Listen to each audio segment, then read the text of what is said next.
You'll never amount to anything, Sarah. Not with that soft heart of yours. The words fall like a slap across the dinner table. He says it so casually, in between scooping mashed potatoes and passing the gravy boat to my uncle like he's commenting on the weather or reminding someone to take the trash out. But the silence that follows. It crashes like thunder. I freeze fork and hand the steam from the turkey rising into my face like smoke from a fire I didn't start. Across the table, my mother keeps chewing. She doesn't flinch. My younger brother Caleb looks down at his plate. His wife clears her throat awkwardly and mutters something about the cranberry sauce. No one says a word in my defense. No one ever does. But I hear my heartbeat like a war drum. We're in my childhood home, a brick colonial house in Stafford County, Virginia, where the flag out front never comes down and the photos on the wall haven't changed in 20 years. We're seated around the same oak table where I once had to recite the Pledge of Allegiance before I was allowed dessert. The same table where my father used to sit in uniform inspecting my school papers like they were mission briefings. Colonel Daniel Whitaker, retired U.S. Army, war hero, disciplinarian, living legend at the local VFW. And in this house, his word is law, and I'm the one daughter who broke it. The one who didn't marry a good man, didn't stay close, didn't follow the path carved out of duty and domesticity. I left at 18 and barely looked back except for holidays like this when guilt or protocol brings me back like a satellite re-entering orbit. I swallow the sting behind my eyes. Don't let him see you flinch. That's rule 1 in this house. The minute you show emotion, he wins.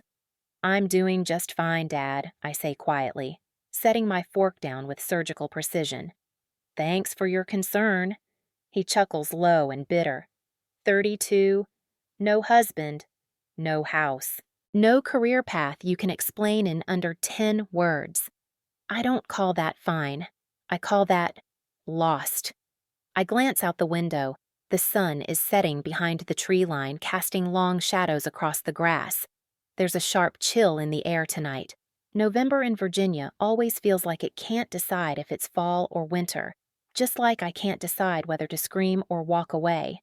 I take a breath, because he doesn't know. None of them do. He doesn't know that less than 72 hours ago I was decoding intercepted transmissions from a sleeper cell in Montenegro, that my clearance level outranks half the people in the Pentagon, that the only reason his old military unit wasn't bombed last spring is because I caught the coordinates embedded in a coded voice memo and had it scrubbed off every server within an hour. He doesn't know that my desk job in D.C. is classified above his pay grade, or that I've spent the last 6 years inside a cyber intelligence unit so covert even most senators don't know we exist, because I can't tell them, and because even if I could, I don't think they'd believe me. To them, I'm just Sarah, the quiet one, the girl who always loved puzzles and languages and sitting alone in the library while Caleb won medals and gave speeches. I was the background noise in my own family, too sensitive, too smart, too other. My dad always said I thought too much and felt too much, and now, apparently, I amount to nothing. I push my chair back. I'll be right back, I say, voice calm. My father raises an eyebrow. Going to cry in the bathroom, I don't answer. Instead, I walk outside. The cold hits instantly a slap of air that sharpens my mind. I cross my arms trying to shake it off. I walk to the edge of the lawn where the frost-kissed grass crunches beneath my boots. I look up. That's when I hear it. A low thump in the distance. Rhythmic. Growing louder. Whoop, whoop, whoop, whoop. I turn. Over the treetops, a black helicopter cuts through the dusk. Fast. Silent. No lights. No insignia. My breath catches. It hovers for a moment above the backyard, the same one where I used to build snow forts as a kid, and then descends, slicing the wind like a blade. Dust and leaves fly into the air as it lands just feet from the garden shed. The back door opens. 2 men step out in black suits, earpieces glinting in the fading light. One holds a tablet. The other scans the perimeter. They approach. Ms. Sarah Whitaker, one asks, voice neutral. Yes, I reply, hands steady now. He nods. We need you. Now. Behind me, the screen door slams. My family pours out, my father leading eyes-wide confusion morphing into suspicion. "What the hell is this?" he barks. The agent doesn't even glance at him. "Sir, please remain back." My father scoffs. "She's my daughter." "She's Director Whitaker," the other man says, coolly showing his badge. Silence. Caleb stares at me like he's seeing a stranger. My father opens his mouth, then closes it. I turn toward him, and for the first time I look him straight in the eye. "That soft heart you mocked," I say, buttoning my coat. "It just outranked you." Then I step into the helicopter and leave the dinner and the little box they built for me behind. The first time I realized I was invisible to my father, I was 8 years old. I had stayed up all week building a model of the solar system for the school science fair, styrofoam balls painted by hand, fishing line strung from a wire hanger. I even made Mercury spin on a pivot. I remember standing in the gymnasium with my project table shaking my stomach tight with hope. I'd seen him walk in full uniform sunglasses tucked into the collar of his pressed shirt. He moved like a commander entering a battlefield. He looked at my model for 3 seconds. "That one's too big," he said, pointing at Mars. "It's not bigger than Earth." Then he walked away. No smile, no encouragement, no "good job, kiddo." Just correction. Like praise was a finite resource and I hadn't earned my share. That's the version of my father the world didn't see. To outsiders, he was a patriot, a Bronze Star recipient, a man who'd served with honor discipline and grit. At home, he was a storm in pressed khakis, rigid, demanding, unforgiving. He measured worth by results, not effort. Success was obedience, and failure was weakness. And I was a soft kid. I loved books more than drills, language more than rules. While Caleb practiced drills with Dad in the backyard, I was inside learning Spanish on cassette tapes and writing secret codes in notebooks. He dismissed my interests as cute distractions, said they wouldn't take me anywhere. I think in some twisted way he believed he was helping, that belittling me would toughen me up, that withholding approval would push me harder. It did. Just not in the way he imagined. By the time I was 14, I'd stopped seeking his praise. But I hadn't stopped watching him, how he commanded a room, how people deferred to him. There was power in that presence, and I wanted it too, just in my own way. I started learning Arabic on my own, then Farsi, then Russian. I found comfort in how other languages bent around culture, how silence meant different things in different tongues. I became obsessed with codes, not just literal ones, but social ones. Subtext, hidden meaning, pattern recognition. I knew how to hear what people weren't saying. I applied to Georgetown at 17, got in with a full ride. Dad didn't say congratulations. He just muttered, "Guess someone's got to pay for that degree when it doesn't pan out." I didn't cry. I'd learned by then that his approval wasn't currency I could ever earn. I majored in linguistics and minored in political science. I joined the ROTC on my own, not to impress him, but because I believed in service. I believed in protecting people who didn't even know they were in danger. And I believed language could be a weapon if you knew how to wield it. After graduation, I joined the Air Force. My scores flagged me early for special recruitment. I passed the tests they said no one passes on the first try: cognitive linguistics, neural analysis, cryptologic evaluation. 2 years later, I was recruited into a program that doesn't exist on paper. We were the silent defense, the last wall before chaos.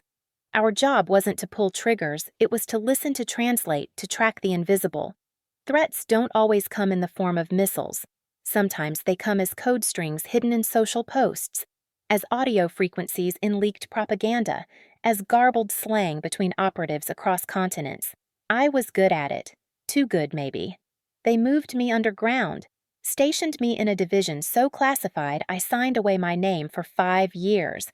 I lived in grays and beiges cold rooms with no windows, rooms where conversations ended before they began. And I thrived, because for the first time my skills weren't seen as odd or delicate, they were critical. At 29, I became the youngest liaison to NATO's Cyber Intervention Task Force. At 30, I authored a white paper that got sealed under presidential authority. At 31, I cracked an encrypted message that led to the arrest of a known terrorist financier in Berlin. No one in my family knew. When I visited home, I let them think I worked for a consulting firm. It was easier than trying to explain the truth that I was helping steer international defense from behind a desk lined with invisible battle scars. Caleb once asked me if I'd thought about getting an MBA. You'd be a great HR manager or something, he said. I smiled and nodded, even though just 2 weeks prior I'd helped prevent a coordinated malware attack targeting air traffic control systems in the Northeast. But I'd learned not to correct them, because in this family facts don't matter if they don't match the narrative. And the narrative was, Sarah doesn't know what she's doing. Sarah is floating. Sarah has a soft heart. They never asked why my phone was always locked, why I carried a second encrypted line, why I sometimes left town mid-dinner and didn't return calls for weeks, and I stopped offering pieces of myself to people who never cared to receive them. But deep down, there was still a sliver of me that wanted to be seen. Not celebrated, just seen. By the man who told me I'd never be enough, who thought hard meant strong and quiet meant weak, who couldn't see that the girl he dismissed was now holding a line that enemies feared to cross. That's why his words at dinner cut so deep, not because I believed them, but because, after everything, he still did. And that night, as I lay in the dark, listening to the wind rattle the shutters, I realized something bitter and sharp. There's nothing more invisible than a daughter who's outgrown the frame her father built for her and refuses to shrink to fit back in. The morning after Thanksgiving was cold enough to frost the corners of the windows. I stood on the porch with a mug of coffee watching my father rake leaves like nothing had happened. His movements were methodical, almost militant, just like everything he did. I could hear the scrape of metal tines against the pavement, crisp and rhythmic. Controlled. That was his way. Control the surroundings, control the narrative. I took a sip of black coffee. No cream, no sugar. Just heat and bitterness fitting. He didn't acknowledge me. Didn't ask why a black helicopter landed in his backyard the night before. Didn't mention the agents. Didn't say a word about the title he'd heard director. Maybe he thought if he didn't name it, it wouldn't be real. Or maybe he didn't want to admit he was wrong. I set the mug down and stepped into the yard. I'm heading back to D.C. tonight, I said. No response. The rake scraped harder. I tried again. You don't want to ask me what that was about? He looked up, just once, then went back to raking. Doesn't matter. I laughed softly.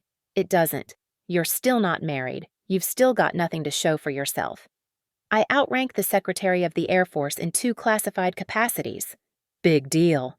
I blinked. You'd rather I be a schoolteacher with a husband and a minivan. At least that's honest work. And this isn't. He turned toward me then, full posture, hard eyes. You sit in some basement somewhere listening to computers talk to each other. That's not real. That's not service. It's hiding. Hiding, I repeated, stunned. You can't even tell your own family what you do. What kind of life is that I stepped closer? My voice lowered. It's the kind of life that stopped a coordinated missile strike on a Navy convoy 6 months ago. The kind of life that prevented a cyber breach at NORAD 2 weeks ago. The kind of life that had 2 men in suits call me director in front of you, and you still looked through me like I was nothing. He sneered. You think wearing a fancy title and pushing secret papers makes you brave. Try sleeping in the jungle with a bayonet under your chin. Try watching your friends bleed out in real time. There are 1,000 ways to fight a war, Dad, I snapped. You chose yours. I chose mine. No, you ran. The words punched through my chest like a blade. You left your family. You left your values. You disappeared into some government hole and think because a few men in suits salute you that it makes you important. No, I said, trembling. It makes me useful. And that's all you've ever respected, right, usefulness? He didn't answer, and I saw it then clearer than I ever had. He wasn't angry because I failed. He was angry because I succeeded without him, because I built power in a world he couldn't enter, because I didn't need him, and he needed me to need him even if he'd never admit it. You're not proud of me, I said quietly. You're threatened. That got a reaction. He looked up, nostrils flaring. I raised a daughter who used to come to me for help, he said. Now I don't even know who you are. You never tried to find out. Silence. Not even the wind dared move. Inside the house, I could hear my mother setting the table for breakfast, Caleb's kids watching cartoons, the life they still believed was normal spinning around the center that was always him. But I didn't belong in that orbit anymore. I'm done chasing your approval, I said. I'll do my job, I'll protect this country, but I won't keep trying to earn something you were never willing to give. He stepped back, said nothing. I walked toward the driveway. As I reached my car, I heard him call out, "Sarah." I turned. He didn't move. His hands still held the rake stiff and defensive. Then, just above a whisper, he said, "Do they listen to you?" I paused. "What? At work? Do the men there respect you?" I swallowed hard. "Yes," I said, "more than you ever did." He gave a single short nod, almost imperceptible, then turned back to his leaves. That was it. No apology, no acknowledgement. Just a fracture in the wall, a sliver of something almost human. I drove away that afternoon knuckles white on the steering wheel. I didn't cry. I wasn't even angry. I just felt done. Like a book I no longer needed to read, like a chapter I'd outgrown but left open too long. All my life, I had been trying to rewrite the story he told about me, the one where I was soft, confused, directionless. But no amount of medals or missions or helicopters would ever edit that narrative in his eyes. And maybe that was the true conflict not between us, but between the girl who needed him and the woman who no longer did. Because now I knew the truth. My worth was never his to measure, and for the first time I was finally free. The highway back to D.C. was wrapped in fog and fading sunlight. I kept the radio off, driving in silence as the blue Virginia sky turned into steel gray. It was always like this, the stillness after a storm. The kind of quiet that didn't soothe but pressed down hard on your chest like a weight you couldn't shake. I should have felt proud, the helicopter, the agents, the way his voice stuttered when they called me director. But I didn't feel triumphant. I just felt hollow, because it didn't change anything. My father had seen everything, the proof, the presence, the authority, and he still looked at me like I was the same girl with the oversized Mars project and a head full of words he never bothered to learn. The saddest part, I had waited my entire life for that moment. And when it came, it didn't fill the hole. It just made me realize how deep it actually was. Back in my DC apartment, I dropped my bag by the door and went straight to the window. 12 floors up, overlooking a city that buzzed with secrets. Somewhere out there, satellites were shifting, servers were blinking, operations were spinning into motion. I used to take comfort in that, knowing that the machine never slept, and I had a place within it, but now I felt like an imposter in my own success. I sat on the couch, still in my coat. Let the silence breathe. My encrypted work phone buzzed. It was a ping from my handler. REOP 4327, new activity detected. Please advise. Brief at 0400. I typed back a simple acknowledgement. My fingers moved out of muscle memory. My mind was somewhere else. I stared at the blank wall across from me. No family photos, no trophies, no childhood memories framed in fake oak. I didn't even have plants. Just books and cold lighting and a fridge full of takeout. Was this what I traded everything for? Power without intimacy, respect without relationship, a career no one in my family would ever understand, let alone be proud of. I took off my coat and let it slide to the floor. Then I did something I hadn't done in years. I opened my closet and pulled out the box from the top shelf. Inside were remnants of a girl I used to be, old notebooks from high school, a yellowing college acceptance letter, and one photograph I'd kept hidden even from myself. It was a picture of me and my father. I was maybe 7, missing teeth, wearing a space camp sweatshirt. He had one arm around me and a rare smile on his face. It wasn't posed. It was genuine. I held the photo in my lap and studied his eyes. What changed? Or had I just imagined that he cared? Back then, a knock at the door broke the silence. I wasn't expecting anyone. I stood, cautiously checked the peephole. It was Caleb. I hesitated, then opened it. He looked nervous, hands in his pockets, collar turned up against the wind. "I figured you'd be back by now," he said. I stepped aside without speaking. He walked in slowly, taking in the bare apartment with a frown. Wow, he said, this is empty. I didn't respond. He sat on the arm of the couch. You left kind of fast, he added. I had work, he nodded. I just wanted to say, I heard what he said to you. I should have said something. You didn't. I know. We sat in silence. Finally, he asked, how long have you been doing whatever it is you do? Classified, I said automatically. Then softened. A while? Is it dangerous? I gave him a long look. More than you know. He nodded again. And that helicopter that was real. Yes, Caleb. That was real. He rubbed his hands together. Dad's never going to say it, you know. I know. He's never going to admit that he's proud of you, or that he was wrong. That's just not how he's built. I didn't come back for that. He looked at me. You sure? I sighed. I guess a part of me hoped just once he'd see me. Really see me. Caleb nodded slowly. You've always scared him. I blinked. What, you were the only one who didn't need him to tell you who to be? That's threatening, Sarah, especially for a man who built his identity around being in control. I looked away. You know, he added after you left, he sat on the porch for an hour, didn't say a word, just stared at the spot where the chopper landed, and Caleb smiled faintly. He told Mom, I don't understand her. That was it, but coming from him, that's basically a confession. I let that sink in. Not an apology, not recognition, but a sliver of awareness.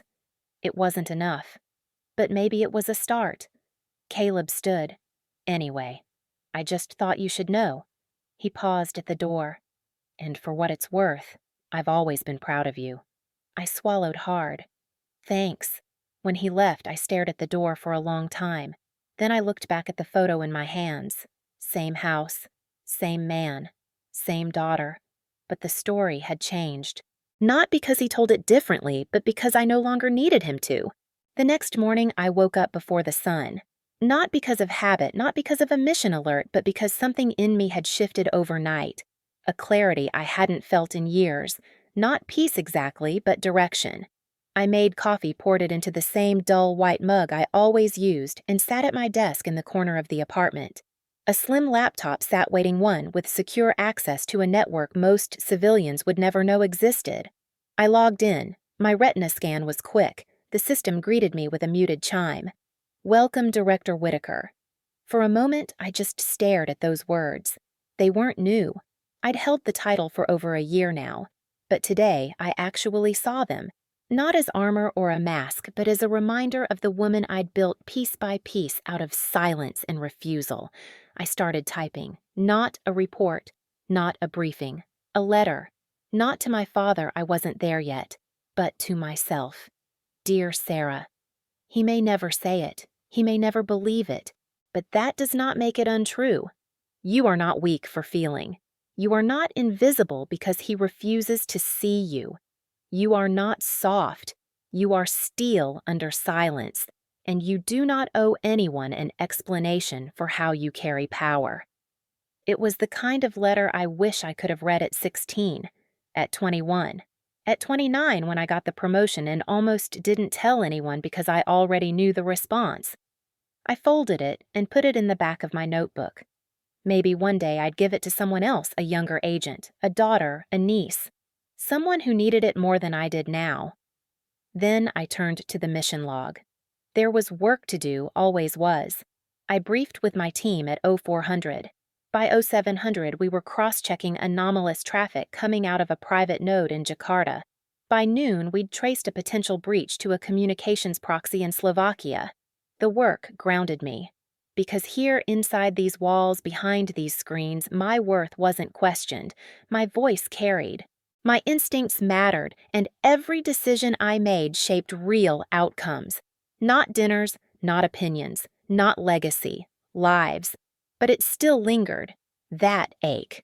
I could run 10 successful ops and still feel like I'd failed to win a simple conversation at home.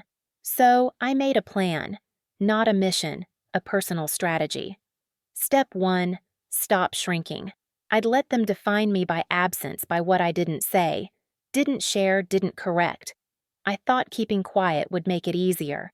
But all it had done was widen the space between who I was and who they thought I'd become. So I started to speak. It began with small things. When a colleague asked where I'd been over the holiday, I didn't lie or laugh it off. I visited my family. It was complicated. When a supervisor asked why I never invited anyone over, I said, "Because this job teaches you to build walls. I'm learning how to lower mine." Each truth was a brick removed from a fortress I didn't realize I'd built around myself. And then came the second step. Show up anyway. I texted my mom. "I'm thinking about coming back for Christmas, not for him, for you." "Okay?" She responded almost instantly. "I'd like that. I'll make your favorite sweet potato casserole." That night, I opened the old storage box again. Took out the photo, but this time I didn't dwell on his hand on my shoulder or the smirk I wasn't sure was real. I looked at my face. That little girl, gap-toothed and hopeful, had no idea she'd become the kind of woman who could read 10 languages, diffuse cyber warfare, and keep a level head while presidents panicked. She deserved to be seen, and if he wouldn't see her, I would. I decided that come Christmas I wouldn't hide behind polite smiles or vague job titles. I'd wear the uniform, not military, no medals on the chest, but something sharp, respectful, direct. Something that said I am no longer asking to belong. Let him see what he refused to raise. Let him squirm or not. It wasn't for him anymore. I started making a list, not for gifts, but for boundaries. If he disrespects me again, I leave. If he tries to bait me, I will not bite. I will not shrink. I will not apologize. I am allowed to take up space at the table, even his table. And finally, step 3, accept what won't change. He may never say he's proud. He may never tell the VFW about his daughter, the director. He may always speak to me like I'm unfinished. But that doesn't undo what I've done, or what I am. Letting go of the fantasy doesn't mean I'm letting go of myself. It means I'm setting myself free. Christmas came colder than usual that year. I arrived at the house just before dusk, the December light stretching long and low across the frozen lawn. Same crooked mailbox, same front porch flag flapping in the bitter wind. But this time I wasn't nervous. I parked, stepped out, and smoothed the front of my tailored black coat. Beneath it was a charcoal suit, crisp pressed and sharp, the kind of uniform you wear when silence is no longer your language. Inside, the warmth hit immediately. So did the noise. Caleb's kids were shouting about presents, my mother was bustling between the kitchen and the dining room, and Bing Crosby crooned low from the record player like a ghost from decades past. When I stepped inside, my mother looked up and froze. Her eyes traveled from my coat to my suit to the polished leather shoes to the short, precise cut of my hair. "You look different," she said. "I am." She didn't smile, but she nodded. "Dinner's in an hour." I set my bag down and stepped into the living room. Caleb looked up from the couch. His wife offered a small, nervous smile. The kids didn't notice me, and then he came in. My father. Same posture, same frown. But something was different, not in him, in me, because this time I wasn't waiting for anything. Not his approval, not his praise, not even his acknowledgement. Just the moment. "Sarah," he said. I nodded. "Dad." He eyed my suit. "What's the occasion?" "It's Christmas. I dressed up." He walked past me into the kitchen. The old me might have deflated. This time I simply followed. I leaned against the counter while he poured himself a scotch, the same brand he'd been drinking since I was a child. He didn't offer me any. I didn't ask. "You planning to stay the night?" he asked. "No, just dinner. Busy always." He took a sip. "You know you didn't have to make a scene at Thanksgiving." I blinked. A scene, the helicopter. The agents. All that. "I didn't call them for show, Dad. That was an emergency extraction." He scoffed. "Looked more like a performance." I stepped forward. "No," I said calmly. "What you saw was what my life really is. You just couldn't recognize it because it didn't fit your definition of worthy." His jaw tightened. "I gave 30 years to this country. So have I. Just in different ways. Behind a desk in front of threats you don't even know exist." That hung in the air like smoke. He turned facing me fully now. You think you're better than me? No, I think I'm finally done pretending I'm less. We stared at each other, a father and daughter divided not just by years but by a fundamental refusal to understand. Then he said it. You've always been hard to read, and you've always refused to try. His eyes flickered. I used to think I continued that if I just accomplished enough, earned enough, served enough, sacrificed enough, maybe you'd see me. Maybe you'd be proud. He stayed silent. But now I understand, I said, voice steady. Your love isn't something anyone earns. It's something you give or withhold based on your comfort, not my value. He shifted, uncomfortable. I don't want anything from you anymore, I said. Not approval, not validation, not even an apology. Then what do you want to speak? For once, and for you to hear me. He didn't say no. So I kept going. I am the director of an operations division that runs classified counterterrorism and cyber defense. I've stopped attacks, dismantled networks, and read confessions in 5 languages. I've held the line between peace and chaos while you sat in this house calling me lost. I stepped closer. I serve this country in silence. I live in isolation. I can't talk about my work or my scars or my victories because people like you made it impossible for someone like me to be seen without a uniform and a gun. He opened his mouth. I cut him off. But I came here today not to prove anything. I came to tell you I forgive you. That stopped him. For what he asked, half defensive. For being small. For needing me to shrink so you could feel big. For confusing obedience with love. And for never realizing that the daughter you called soft was steel the whole time. He blinked, once, twice, then said nothing. And that was all I needed, because it wasn't for him. It was for me. I walked back into the living room. Caleb looked up. I gave him a nod. He returned it quiet, knowing. We sat for dinner. The table was the same, but I wasn't. I passed the bread. I complimented the food. I answered questions vaguely but kindly. I held space for my mother's stories and smiled when Caleb's son showed me a drawing of a dragon with my name on it. And when my father made a jab about real service, I simply looked him in the eye and said, Dad, that's enough. He stopped. No explosion, no defense. Just silence. And in that silence, I finally heard something that had never existed in our house before: respect. Maybe not from him, but from me. And that was more than enough. It's been 11 months since that Christmas dinner. I haven't gone back to the house since. And I haven't needed to. Because something changed that night, not in him, not really, but in me. The tightrope I'd walked my entire life between silence and proving myself finally snapped, and instead of falling, I stood taller.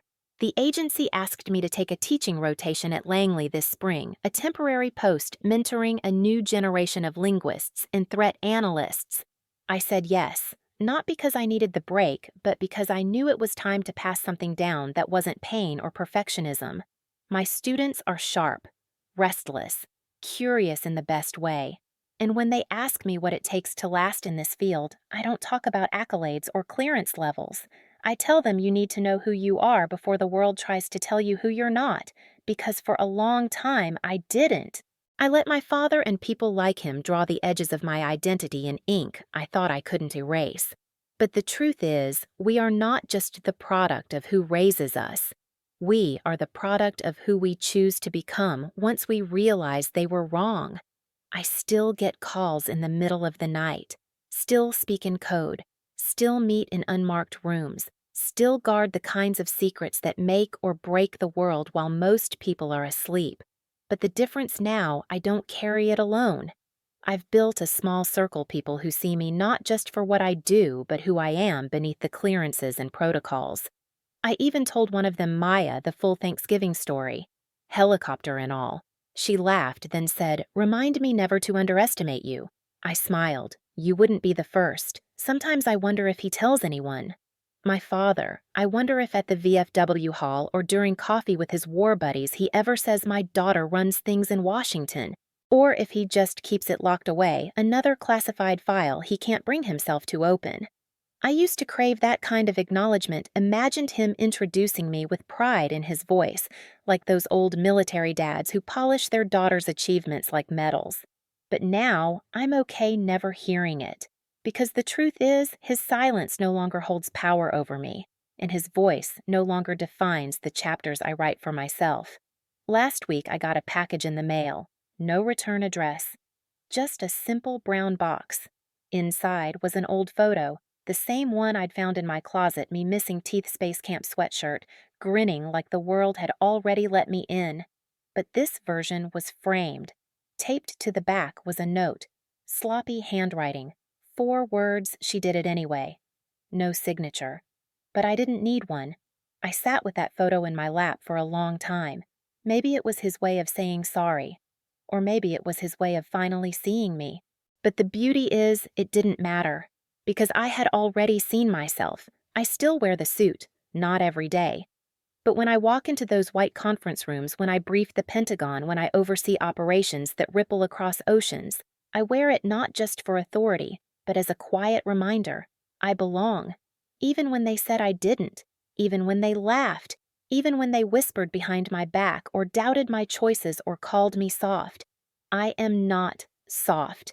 I am tempered steel. And silence, when chosen, when owned, is not weakness. It's power.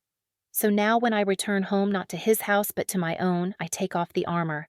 I light a candle. I breathe. And I smile.